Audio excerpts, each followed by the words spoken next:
Što se tiče gospodarskog stanja u gradu Kninu, ono nije pretjerano dobro iz razloga što je veliki broj ljudi, mladih, radno sposobnih, obrazovanih, napustio grad i otišao i Republiku Hrvatsku i otišao većinom u zemlje zapadne Europe, a poneki su otišli i dalje, recimo u Australiju ili Kanadu ili Sjedinjene Američke Države.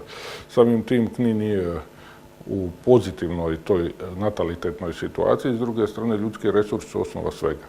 Ciljevi su zaustaviti iseljavanje i održivo koristiti resurse koje smo naslijedili što od naših predaka kroz povijesno-kulturnu baštinu, što samim okolišem u kojem živimo, naravno moramo ga sačuvati.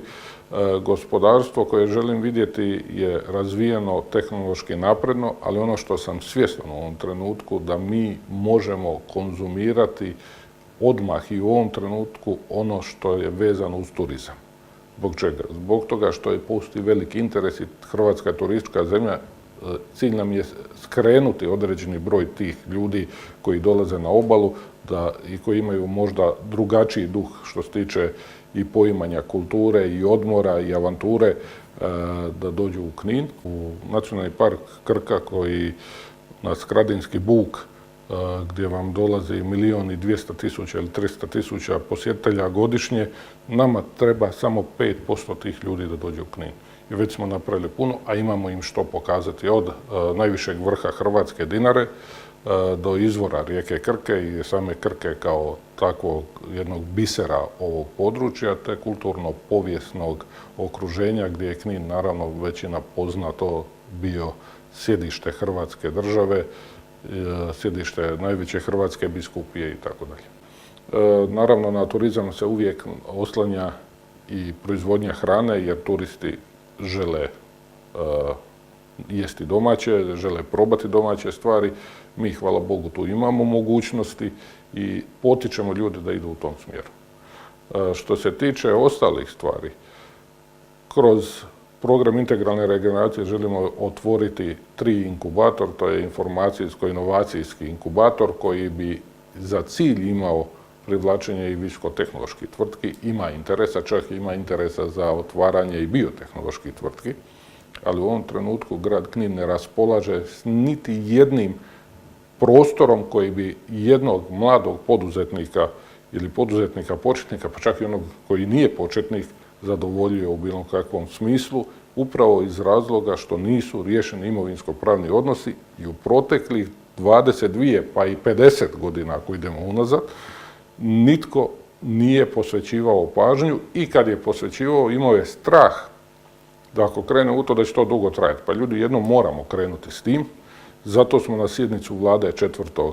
kolovoza prošle godine 2017. koja je bila ovdje upravo u Kninu, stavili zadatak vladi da nam omogući kroz sudbene vlasti, kroz ispravak sudskih knjiga i usklađivanje, da se imovinsko-pravno riješi što prije. Ako nemate riješeno imovinsko-pravne odnose, vi ne možete povlačiti financijska sredstva iz Europske unije koje su nama otvorena. U ovom trenutku imamo za Knin namijenjeno 22,7 milijuna eura kroz program integralne regeneracije ratom opustošenih područja. Tu se radi i o socijalnoj, gospodarskoj, fizičkoj i svakoj drugoj infrastrukturnoj regeneraciji. Ali evo, sad ubrzano radimo na tome i nadamo se da ćemo kroz nekih godinu dana pripremiti većinu projekata, dobiti građevinske dozvole i riješiti imovinsko-pravne odnose da bismo mogli početi sa provedbom, jer to znači radna mjesta, to znači grad dostojan građana u smislu socijalnih usluga, infrastrukturnih usluga i svega ostalog.